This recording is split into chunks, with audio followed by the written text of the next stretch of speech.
Sir আল্লাহর কসম sir আমি ছিলাম না, আমার নামটা কাটিয়ে দেন স্যার। ওখানে হ্যাঁ অপারেট করছে স্যার, কিন্তু আমি তো ছিলাম না স্যার। আপনি কেন আমার নাম ধরেন? স্যার ওখানে ছিলাম না। আরে খারাপ এই যাপ। হ্যাঁ ভাই, কে কে কি ছিলেন? ভাই। বুঝলাম না। আপনি আপনি সবাই কইতাছে কিছু করে নাই। সবাই কে জানেন? সবাই তো জিয়া রাষ্ট্রের বন্ধু। 2019-এর 23 কোটি টাকা পাইতেছে। এই তুই মেয়ে কি কর? বুঝবেন ছোটবেলায় মেলায় যে আগে বন্দুক কিনছি, গেঞ্জা মারামারি করি না, ছোট ভাই যেটা করাই ভাই। কি?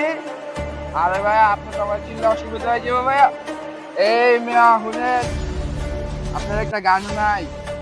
দৈরানিয়া বইরা দিব, দৈরানিয়া বইরা দিব, বেগুন তোমার বলিতে। এই ভাই কল্লাক মেয়া কল্লাক। কেডা ছিল রে? করলি কেডা ছিল? বেটা, আমাকে আর নতুন এসিটা বেটা। ও এস বেবি। আহা, আমি পারি না আর পারি না, আমি কেন মরি না।